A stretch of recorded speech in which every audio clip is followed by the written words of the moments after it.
Después de este precioso himno, mis hermanos, les invito a buscar en sus Biblias en el Evangelio según Marcos. Evangelio según Marcos, capítulo 4, versículos 14 en adelante. Evangelio de Marcos. Evangelio de Marcos, capítulo 4, versículos 14 en adelante. Evangelio de Marcos, capítulo 4, versículos 14 en adelante. Evangelio según Marcos, capítulo 4, versículos 14 en adelante. Dice de esta manera la palabra de Dios. El sembrador es el que siembra la palabra, y estos son los de junto al camino, en quienes se siembra la palabra, pero después que las oyen, enseguida viene Satanás y quita la palabra que se sembró en sus corazones.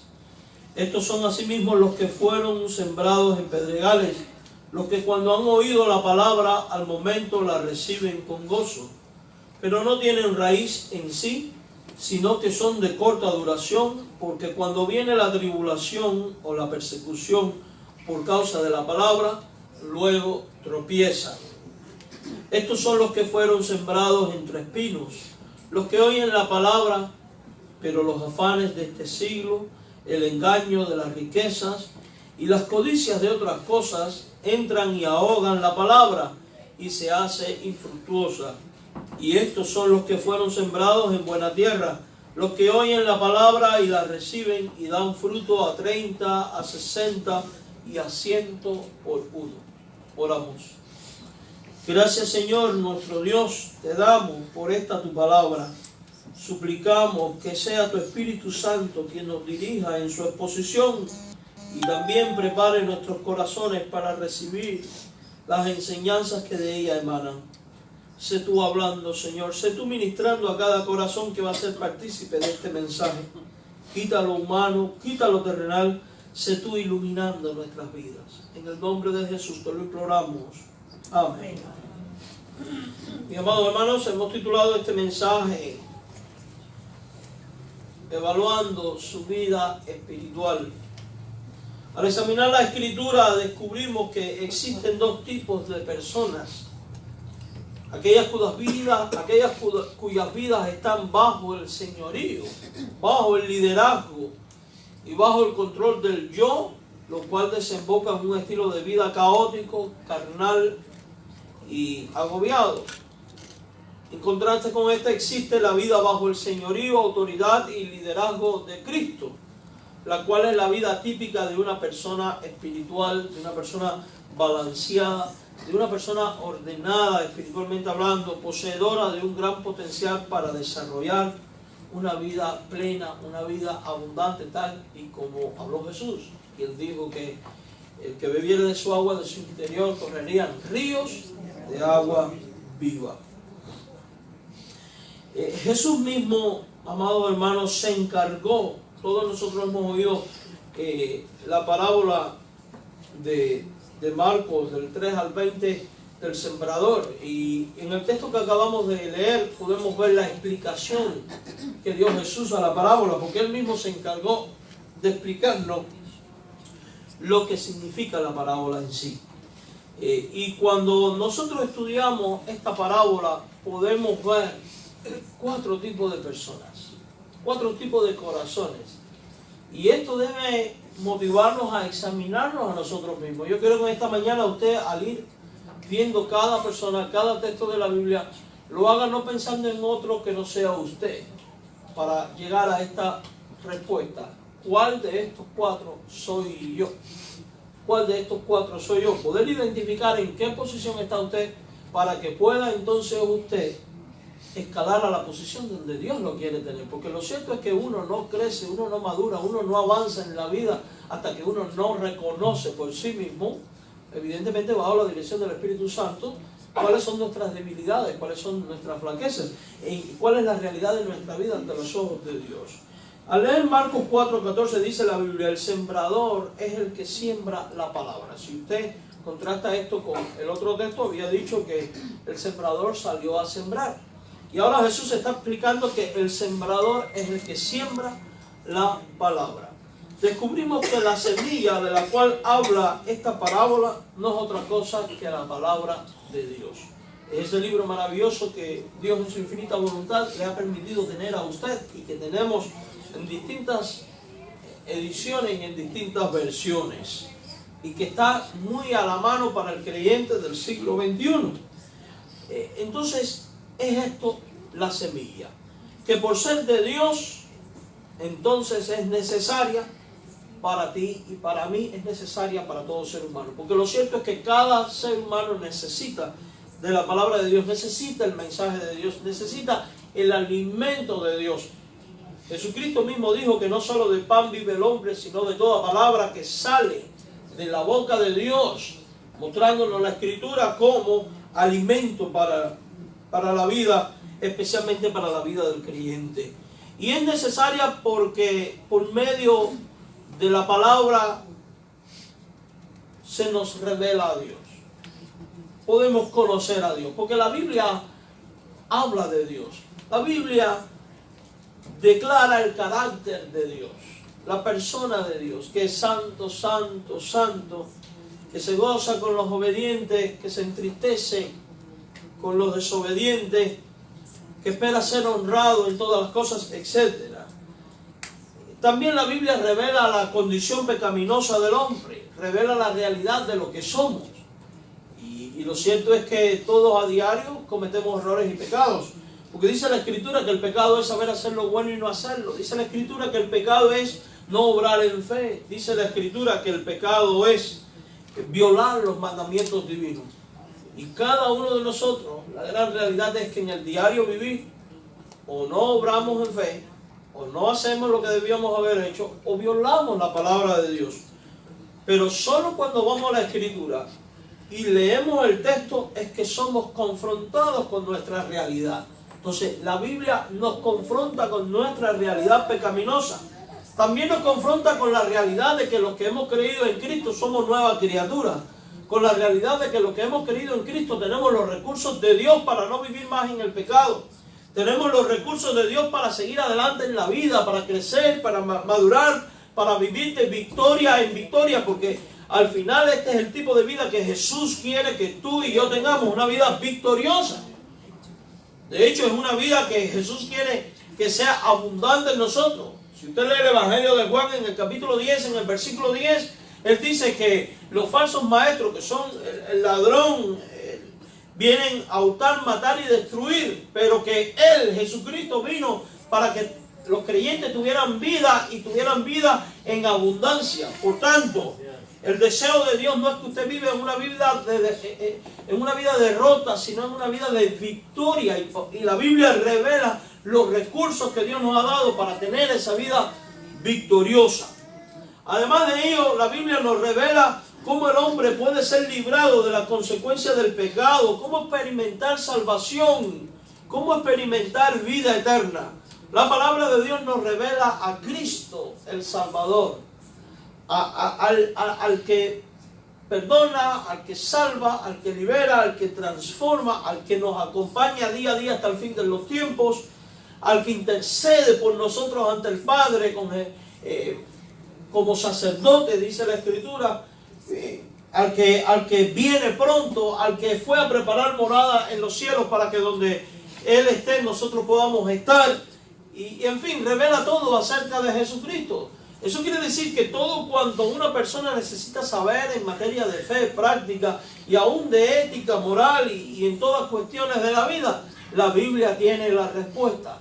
No nos extraña entonces que lo que el sembrador salió a sembrar fue la palabra de Dios, porque la palabra de Dios contiene todo esto, contiene toda la riqueza necesaria para nuestro crecimiento, nuestro desarrollo y para llevarnos a hacer vidas fructíferas. Una semilla natural contiene su propio ADN, y ese ADN es todo el potencial de lo que puede llegar a ser esa planta. ese ADN le va a conducir en el proceso de su crecimiento hasta convertir la semilla en un árbol fructífero. En el caso de la buena semilla. Exactamente lo mismo ocurre con nosotros, hermanos. La palabra de Dios contiene todos los elementos necesarios que pueden ayudarnos a crecer en la vida para convertirnos en terreno fértil, en árboles fértiles que dan frutos. La semilla que cayó en buena tierra, ¿qué dio? Frutos. Si usted ha leído el Salmo 1, dice que el hombre bienaventurado que no anda en consejo de malos, ni se sienta en silla de escarnecedores, ni en camino de pecadores anduvo. Dice que es como el árbol plantado junto a corriente de agua, que da su fruto a tiempo y que su hoja no cae. Y dice después, en la ley de Dios está su delicia, y en esa ley medita de día y de noche, porque la palabra de Dios sembrada en tu vida y en mi vida contiene todos los recursos necesarios. Tanto para ti que ya eres creyente, como para aquel que no es creyente. Porque revela cómo ser salvo. Por eso dice de ella que la lámpara y lumbrera a los pies y al camino del creyente es ¿qué cosa? La palabra de Dios. Como dice el Salmo 119, versículo 105. Lámpara es a mis pies tu palabra, lumbrera a mi camino. Para el ya creyente la palabra de Dios es útil para disímiles cosas. Y quiero leerle este pasaje que todos conocemos, pero lo vamos a leer en la versión Nueva Traducción Viviente. Me gusta cómo viene ahí. Dice, toda la escritura es inspirada por Dios y es útil para enseñarnos lo que es verdad, para hacernos ver lo que está mal en nuestra vida. Nos corrige cuando estamos equivocados, nos enseña a hacer lo correcto. El texto bíblico habla por sí mismo y nos declara que la palabra de Dios es útil para enseñarnos lo que es verdad. Vivimos en un mundo donde tiene el concepto de que la verdad es relativa. Vivimos en un mundo donde muchos dicen tener la verdad en materia de fe. Pero al final lo cierto es que la Escritura dice que Jesús es el verbo, el logos, la palabra hecha hombre. Jesús es la verdad, camino y vida. También dice que la palabra es verdad porque Cristo es la palabra encarnada. Y aquí dice este texto que la Escritura inspirada es útil para enseñarnos la verdad. Por tanto, en cuestiones de fe, práctica cristiana o religiosa, por decirlo de alguna manera, la autoridad radica, la verdad la podemos descubrir exclusivamente en la Biblia. Evidentemente, teniendo una manera correcta de interpretar la Biblia, porque hay maneras incorrectas de interpretar la Escritura que llevan a falsas doctrinas, que llevan a herejías, que llevan a prácticas no bíblicas e inaceptables ante Dios. Porque un texto sacado de la Biblia y mal interpretado puede justificar cualquier fenómeno en la vida. Mire, pero la Biblia dice que para enseñarnos lo que es verdad. O sea que la palabra de Dios nos revela las verdades de Dios y el camino y la doctrina a seguir. Segundo, también es útil para hacernos ver lo que está mal en nuestra vida. Y pregunto, ¿hay cosas que están mal en nuestra vida, sí o no? Sí. Segurísimo. Pues entonces la palabra es útil para hacernos ver esto. Porque la realidad es que aunque seamos cristianos, no siempre todo está bien en nosotros. Y como humanos generalmente nos molestamos cuando otras personas nos dicen, oye, esto está mal en ti. Te estás equivocando. Pero las cosas son completamente distintas cuando quien nos dice lo que está mal es el texto que acabamos de leer. No sé si a usted le ha ocurrido que a veces ha metido el pie, sabe que lo que hizo está mal, nadie lo vio y usted se quedó como medio complacido. Y esa noche cuando se sienta a leer la Biblia resulta que el texto que le toca hablar denuncia lo que usted hizo mal. Y le dice, te equivocaste. Porque es que Dios se manifiesta así, o simplemente vienes a la iglesia, el predicador no sabía nada, el maestro no sabía nada y ese día toca una lección o un estudio o una predicación que tiene que ver exactamente con el momento que estás viviendo y tú dices, ¿quién le contó al pastor? Nadie. Es el Espíritu de Dios que te ministra de esa manera extraordinaria por su palabra, porque la autoridad es la palabra. Amados hermanos, las cosas son completamente distintas cuando quien nos dice lo que está mal es la palabra de Dios. El verdadero cristiano le da crédito al señalamiento hecho por la palabra en su vida y responde en obediencia a la palabra. Al leer 2 Timoteo 3:16, dice la Escritura, Dios la usa para preparar y capacitar a su pueblo para que hagan toda buena obra. O sea, que Dios nos corrige cuando estamos equivocados, nos enseña a hacer lo correcto, y la palabra es la autoridad máxima y final en asuntos de fe, práctica cristiana, y da respuesta a la pregunta, ¿esto es correcto ante Dios, sí o no? Y le pregunto en esta mañana, ¿cuántas veces usted ha tenido duda de qué es correcto y qué no es correcto? ¿Cuántas veces usted ha estado en determinadas circunstancias en las cuales ha dicho, esto que estoy pensando hacer, ¿le agrada a Dios, sí o no? Muchas. Estoy convencido que muchísimas veces, no muchas. Bueno, pues la palabra de Dios tiene la respuesta. Búsquese una buena Biblia que tenga una buena concordancia y busque sobre el tema, porque la Biblia tiene la peculiaridad de ser un libro inspirado por Dios y por tanto habla de toda clase de temas y de circunstancias.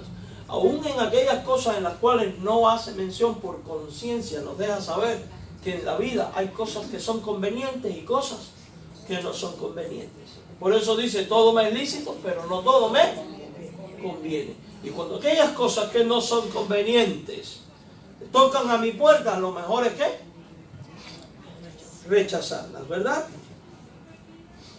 Rechazarlas. Con todas estas utilidades, no nos extraña entonces que Pablo le enseñara a Timoteo que Dios usa la palabra para preparar y capacitar a su pueblo para toda buena obra. No nos extraña entonces que en la parábola dada por Jesús, lo sembrado en el corazón de los hombres sea la palabra de Dios.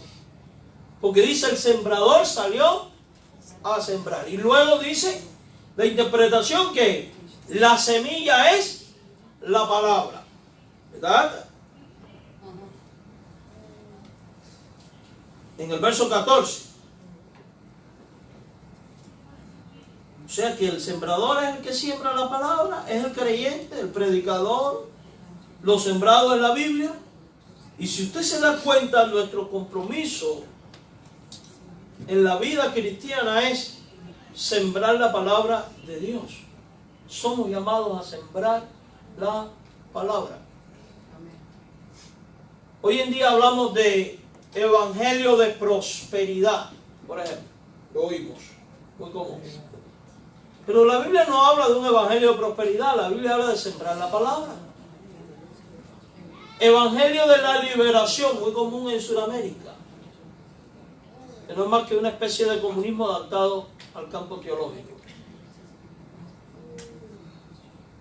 El Evangelio libera a las masas oprimidas para enseñorearse sobre los ricos y repartir por igual la riqueza. Eso es comunismo cristiano. La Biblia no nos habla de sembrar evangelio de liberación. Nos habla de sembrar la palabra. Hay quienes politizan de izquierda a derecha el mensaje del evangelio, pero Dios no nos llamó a eso. Dios nos llamó a sembrar la palabra de Dios. Eso es lo que dice el texto. Marcos 4:14, sembrador es el que siembra la palabra. O sea que a la hora de salir a evangelizar, a la hora de tratar con los seres humanos, usted y yo tenemos el compromiso ético y moral delante de Dios de comunicar solamente la palabra de Dios. Dios no nos ha mandado a sembrar la afiliación a una denominación X para salvación. A veces salimos a evangelizar, la gente te dice, oh, yo soy católico, yo soy presbiteriano, soy metodista, soy bautista, soy esto, soy lo otro. Yo no te vengo proponiendo una denominación, te vengo proponiendo la palabra. Pero ese es el que recibe, pero está la persona que sale a predicar y en vez de predicar la palabra, predica el concepto teológico doctrinal de una denominación X y vende la denominación como la depositaria de la fe y poseedora de la salvación. Si no eres bautista, no eres salvo. Si no eres católico, no eres salvo. Si no eres pentecostal, no eres salvo. Mira, si piensas que vas a ser salvo por ser bautista, pentecostal, católico, testigo de Jehová o lo que sea, déjame te digo algo, no lo vas a hacer. Porque la salvación se encuentra solamente en una persona y esa persona es Jesucristo. Fuera. Cuando salimos a sembrar, se trata de sembrar la palabra. No se trata tampoco de sembrar tradiciones religiosas o costumbres o modismos religiosos. Y alguno podrá decir, ¿modismos religiosos? Sí, hay modismos religiosos, hermano. Estamos viendo modismos religiosos. Las iglesias cada día inventan más cosas. Tienen unas iniciativas. Y yo me pregunto a veces, ¿de dónde rayos salen? Porque son iniciativas no justificadas por la palabra de Dios. Porque usted me dice a mí, vamos a hacer una campaña donde se explique el Evangelio. Adelante. Pero oímos cosas que si risa, que si caerse, que si esto, que si lo otro. Y no vamos a hablar de las supersticiones que estamos viendo. En Facebook anda un video por ahí de una iglesia que se le ocurrió construir el Arca de la Alianza y la gente orando y pidiéndole ir al Arca de la Alianza. Eso es idolatría. Eso es idolatría, mis hermanos. El jueves en el Instituto Bíblico les puse un video a los hermanos del instituto. Todos saben por la noticia lo que ocurrió con el apóstol Joaquín, no sé qué, no sé cuánto, de la Luz del Mundo, que está preso por abuso sexual a menores, ¿verdad? Bueno, pues hay en YouTube un video, búsquelo, donde hay un predicador de su iglesia diciendo que el texto que dice, un hijo nos es nacido, hijo nos es dado, su nombre admirable, consejero de Dios fuerte, Padre eterno, príncipe de paz, lo dice de él. Y que él es Dios para la iglesia, y no sé qué, y no sé cuánto. Y usted qué barbaridad, y la gente gritando, ¿qué, Carlos? ¿Tú que estabas ahí en la clase? Amén, aleluya, y toda esta barbaridad. O sea que, pero este es un tipo de grupos que predican a un hombre. Tenemos los mormones y Juan Smith. Y tenemos los testigos de Jehová y la Atalaya. Y la iglesia católica y el catecismo y lo que creen ellos. Cuidado. Aún los evangélicos podemos desarrollar nuestras propias confesiones de fe y verlas como infalibles y ser personas que exigen estar afiliados a este concepto doctrinal o no eres salvo. Y encontramos esta clase de fenómenos aún dentro de las iglesias bautistas también. Aquí de esto no se escapa nadie, pero no olvidemos esto, amados hermanos. Dios no nos mandó a sembrar estas cosas. Dios nos mandó a sembrar su palabra, la Biblia, punto. Y que diga lo que diga quien le dé la gana. Sea papa, obispo, presidente de una denominación, llámese apóstol, llámese como le dé su reconsultiva la gana. La autoridad es la Escritura y lo que se nos ha mandado a sembrar es la Escritura. Y diga lo que diga quien lo diga, si no viene acorde a la Escritura, no hay por qué creerlo, no hay por qué recibirlo. Más bien debe de ser rechazado. La misión principal del cristiano en el mundo es sembrar la palabra de Dios y solo la palabra de Dios. Y hay algo más que ver aquí, y es que somos sembradores de voleo. ¿Sabe lo que es sembrar por voleo? No es de abre el hoyo, pon la semilla, tapa la siguiente a la misma distancia. No, la siembra de voleo es toma el grano. Así se siembra el arroz, así se siembra el trigo, así se siembran los granos de voleo. Tirando, ¿verdad? Freddy, usted que es ingeniero agrónomo. Siembra de voleo, ¿sabe lo que eso significa? Sembrar, sembrar y sembrar, y donde caiga. Donde caiga. Si usted se da cuenta, la gran comisión dada al final de los evangelios no es un invento de última hora de Jesucristo. Siempre estuvo en su mente y en su corazón el guiar a los creyentes que aprendieran que existen para predicar el evangelio a otros. que existen para sembrar la palabra en el corazón de otros. Y en dependencia de cómo la gente reaccione o no a la palabra, va a ser su resultado final. Si no sembramos la palabra y sembramos otra cosa, no esperen los frutos que Dios espera. Porque un árbol bueno no da frutos malos, pero un árbol malo no da frutos buenos. Eso está en la Biblia. 1 Corintios 3:6 dice: yo planté, Apolo regó, pero el crecimiento, ¿quién lo da? O sea que aquí está más que claro, y aunque está en el contexto de la gente que decía, yo sigo a Pablo, yo a Pedro, yo a este y yo al otro, Pablo quiere dejar bien claro esto: nosotros solo somos sembradores. Somos personas que podemos cultivar el campo, pero hemos de hacerlo con la conciencia de que quien va a dar el crecimiento, quien trabaja en el corazón de los hombres, quien transforma el corazón de los hombres, quien hace que la palabra produzca fruto es Dios. No usted ni yo. Evidentemente el factor humano no queda excluido. Con regularidad solemos pensar que la gran comisión fue también para algunos, pero no, fue dada a todos, porque a todos se nos manda a sembrar. Ahora yo quiero hacerles una pregunta: ¿podemos sembrar la palabra si ignoramos la palabra? El sembrador no puede sembrar si no tiene semilla, si no sabe del tipo de semilla que tiene.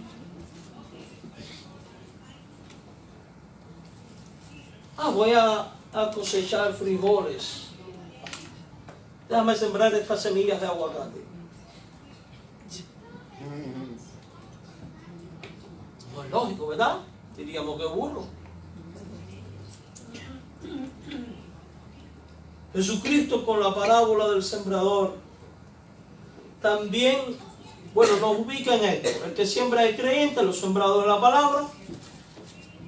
Pero también con esta parábola nos enseña los distintos tipos de corazones, los distintos tipos de personas, los distintos tipos de reacciones que hay a la palabra. Y ahora, seas creyente o no, yo te invito que al leer este pasaje, usted medite en su propia vida, hermano. Porque si usted vino aquí para aplicarle la palabra al otro, está perdiendo el tiempo. Esto es algo personal, porque todos nosotros tenemos una relación personal con Dios y buscamos crecer.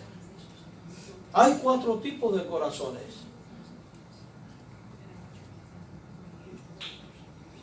Esto es como un test de psicometría. El psicólogo le da ahí el papel y usted va marcando lo que es más fuerte, lo que es más débil, y le permite después ver en qué condiciones usted está. Pues algo más o menos así.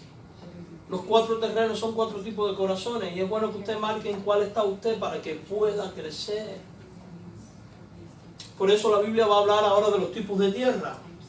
Al leer la parábola vemos que hay 4 clases de tierra. Mire Mateo 13:4. Vamos a ir identificándolas cada uno. Mientras sembraba, parte de la semilla cayó, ¿dónde? Junto al camino.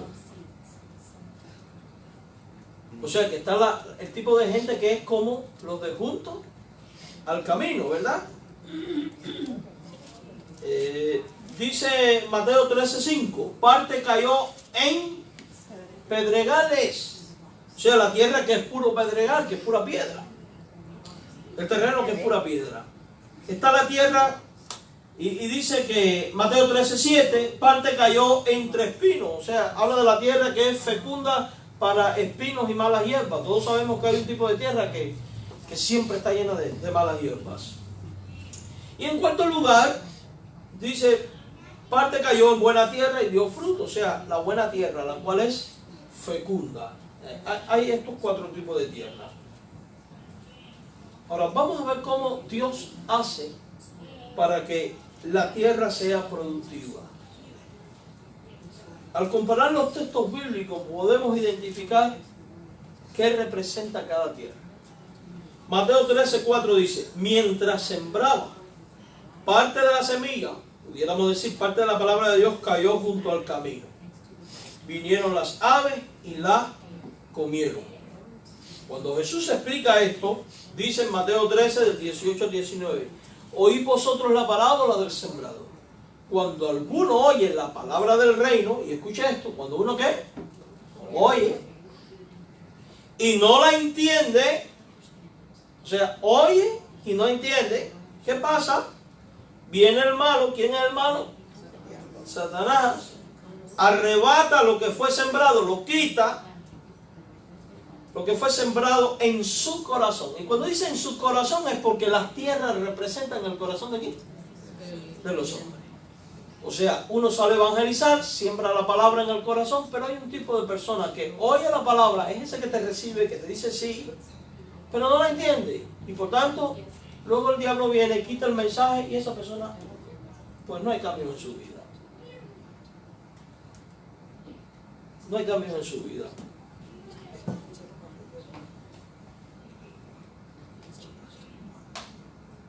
Está el otro tipo, Mateo 13, 5 al 6. Parte cayó en pedregales, donde no había mucha tierra, brotó pronto, porque no tenía profundidad de tierra, pero salió el sol, se quemó, y porque no tenía raíz, ¿qué pasó? Se secó. Mira la explicación de Jesús, Mateo 13, 20 al 21. El que fue sembrado en pedregales, este es el que, y nuevamente vemos el creyente, la persona como el terreno, el que oye la palabra. Y escuche, esta persona, ¿qué hace? También la oye. Pero hace algo que no hace el otro. Al momento la recibe, y la recibe con gozo. Gloria a Dios, tengo la palabra de Dios. Qué bonito todo esto. Pero no pasa del estado emocional del gozo. No pasa de ahí. No profundiza. No echa raíces en la palabra. No se fija sobre la palabra. Y si Jesús es la palabra de Dios encarnada, como dice la Biblia, y Jesús dice que permanece en mí, yo en él, este lleva mucho fruto. Entonces, para ser fructífero hay que estar enraizado, hay que estar pegado ¿a quién? A Jesucristo. Pero separados de mí, dice él, nada podréis.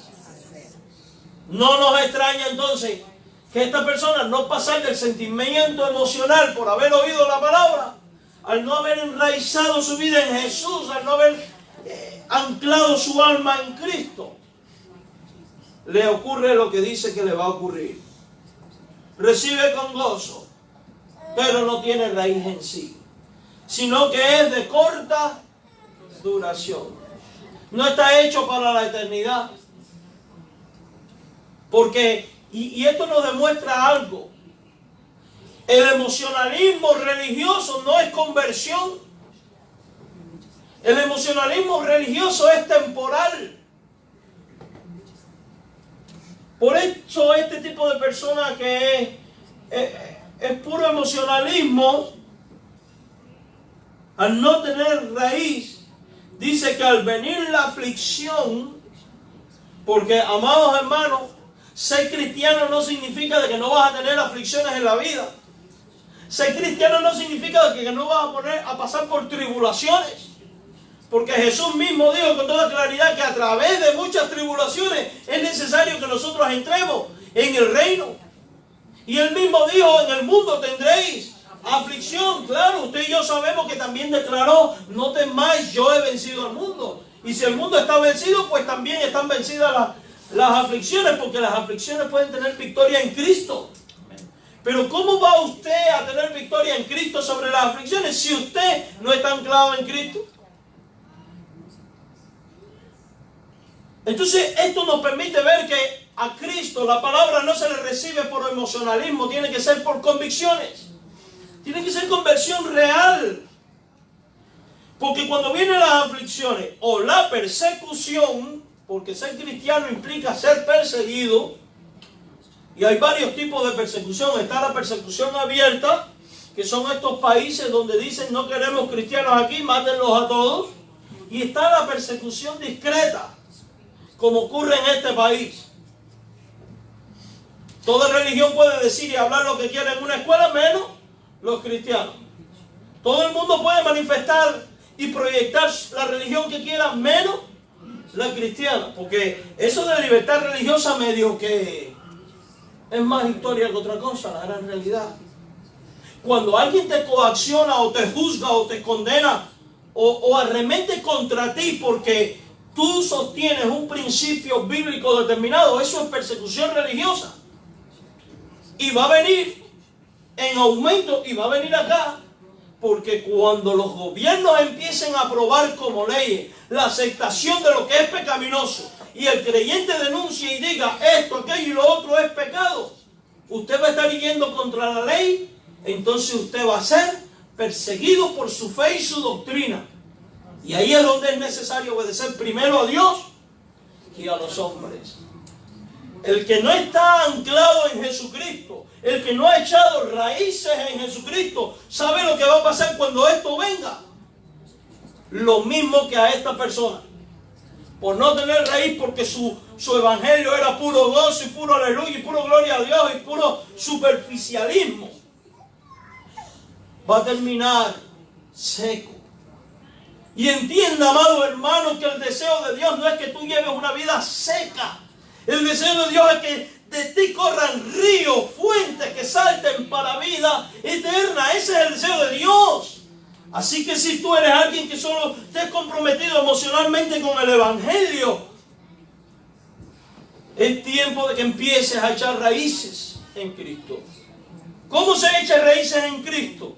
Por medio de la oración, por medio del estudio de la Biblia, por medio del discipulado. No voy a hablar de eso porque eso viene después. Pero es importante tener esto en cuenta. ¿Cuál es el otro tipo de persona? Mateo 13, 7. Parte cayó entre espinos y los espinos, ¿qué pasó? Y el que ha sido del campo y ha tenido que ver con la siembra, no sé cuántos de ustedes han tenido esa experiencia. Mire, usted siembra frijoles y cuesta trabajo cosechar frijoles. Pero la mala hierba no hay que sembrarla. Ella crece y crece abundante. Oye, si la mala hierba se comiera, qué felices serían. Pero no ocurre así. Parte cayó entre espinos y los espinos crecieron. ¿Y qué hicieron los espinos? La ahogaron, la asfixiaron.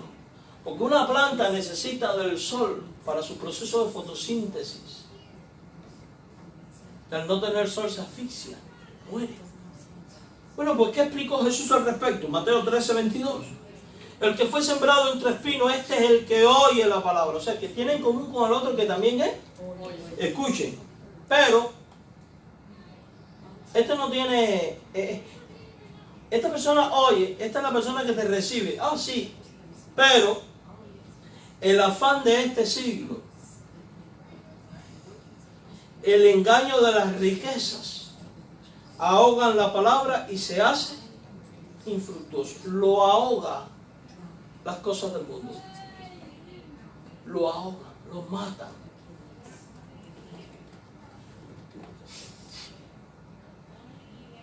Esta es la persona que dice, sí, yo creo en Dios, pero yo no tengo tiempo para esa bobería de estar en la iglesia de aquí y allá, porque yo tengo mucho que trabajar, yo tengo que hacer, yo tengo hijos que mantener, yo tengo ropa que lavar, yo tengo... Y empieza a poner todo lo terrenal y mundano, que al final cuando usted y yo los analizamos nos damos cuenta que puede ser hecho en otro momento y que Dios tampoco nos los está quitando.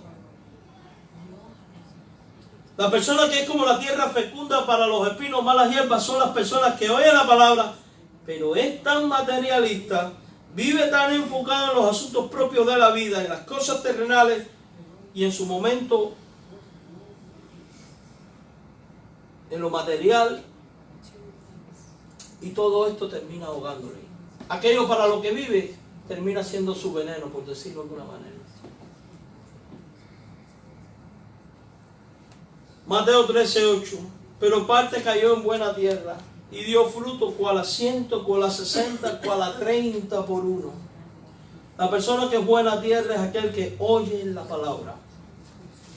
Y no solo la oye, también la entiende. Pero no solo la oye y la entiende, la aplica a su vida de tal manera que termina siendo fructífero. dice, da fruto. No importa que sea 130 por 1, porque no todos los creyentes dan los mismos frutos, pero lo que sí es común a todo creyente es que da fruto. Da fruto. ¿Qué diferencia? Entonces vemos cuán importante es oír y entender. Cuando usted acepta a Jesucristo como Señor y Salvador, Dios pone el Espíritu Santo en su vida y ese Espíritu Santo le va a dar la capacidad de entender. Ahora, ¿se puede entender si no hay quien explique? ¿Cómo oirán si no hay quien les predique? Entonces aquí vemos otro compromiso con el sembrador. El sembrador no solo tiene la responsabilidad de sembrar la palabra, tiene la responsabilidad también de cultivar la palabra en el otro, de discipular. Por eso nosotros como iglesia tenemos que dar el evangelio y discipular, enseñar al nuevo creyente por la palabra a relacionarse con Dios. Yo le voy a decir una cosa, a mí me alarma mucho en estos tiempos todos estos superestrellas del evangelio, escribiendo libros de metodologías y cosas. Es muy popular entre las iglesias oír decir, oh, la misión principal nuestra es adorar a Dios,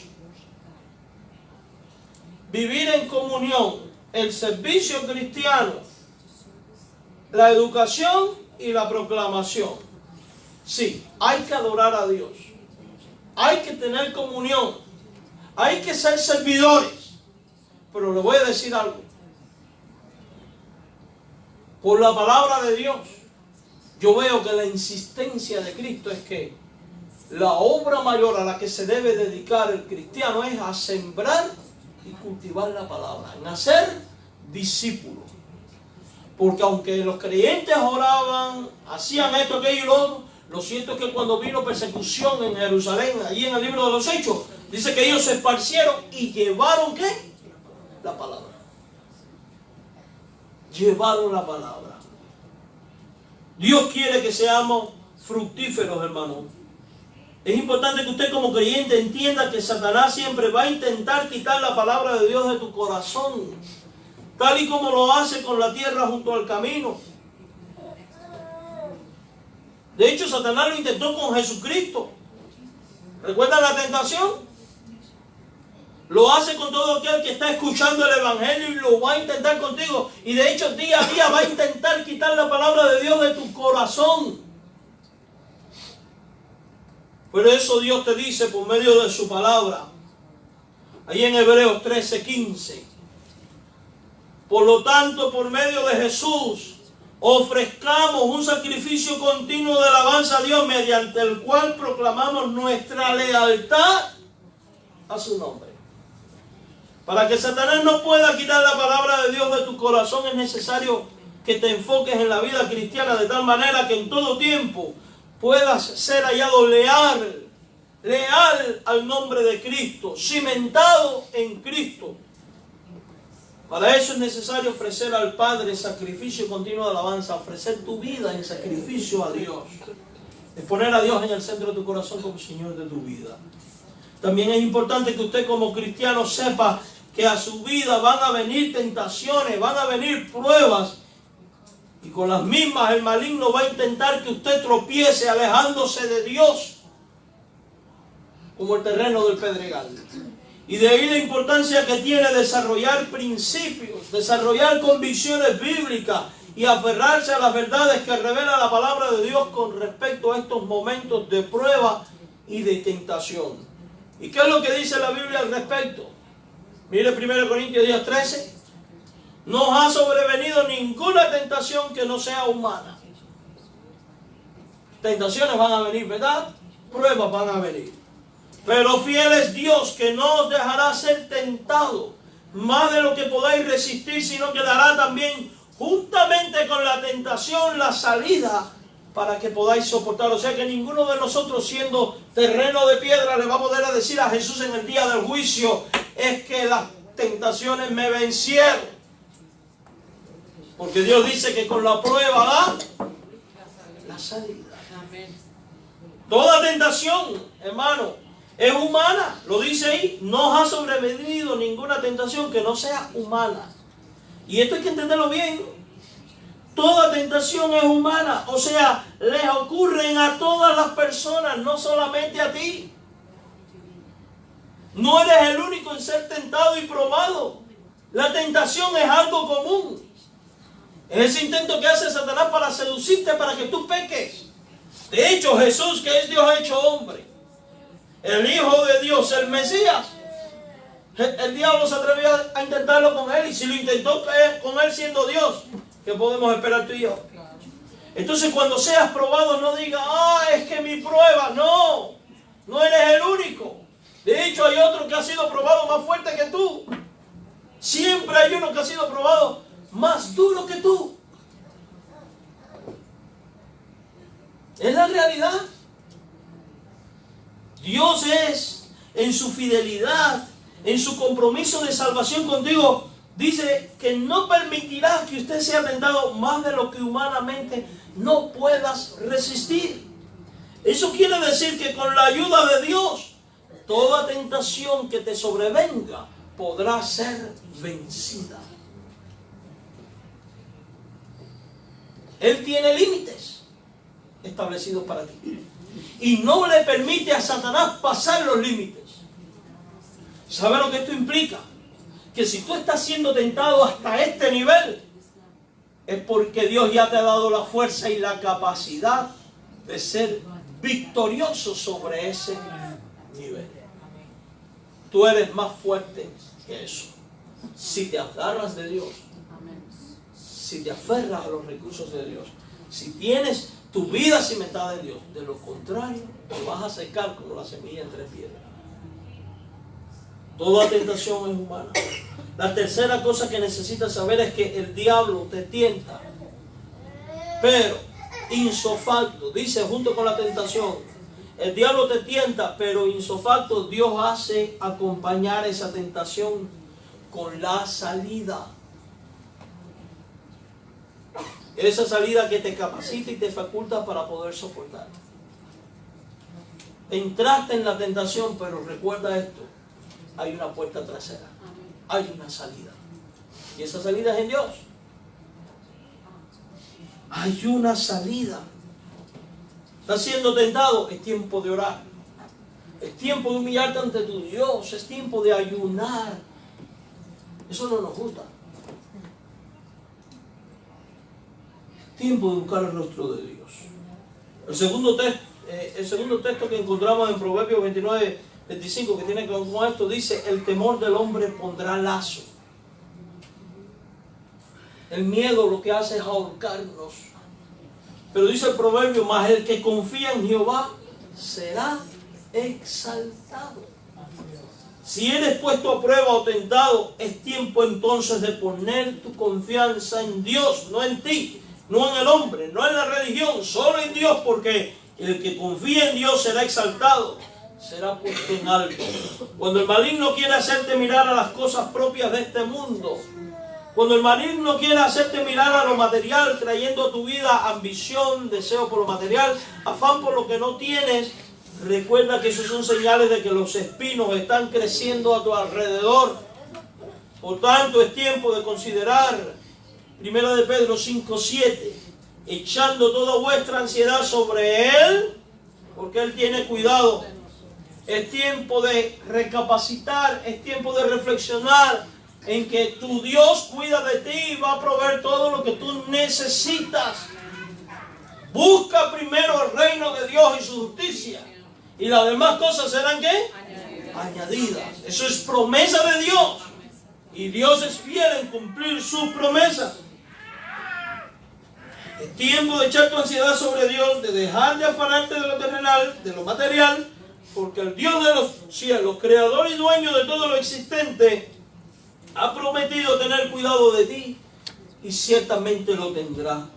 Mateo 6:19-21 dice: no os hagáis tesoros en la tierra, donde la polilla y el orín corrompen y donde ladrones minan y hurtan, sino haceos tesoros en el cielo, donde ni la polilla ni el orín corrompen y donde ladrones no minan ni hurtan, porque donde esté vuestro tesoro, allí estará también vuestro corazón. Jesús nos enseña que no vale la pena poner la mira en las cosas terrenales. No vale la pena poner la mira en lo material. No vale la pena sacrificar a Dios por lo material. Porque las cosas terrenales son corruptibles y perecederas. Las celestiales son eternas. Se da cuenta que hay cómo Dios nos ha dado las maneras para no ser tierra junto al camino, no ser tierra entre espinos, ni en pedregales, sino ser buena tierra.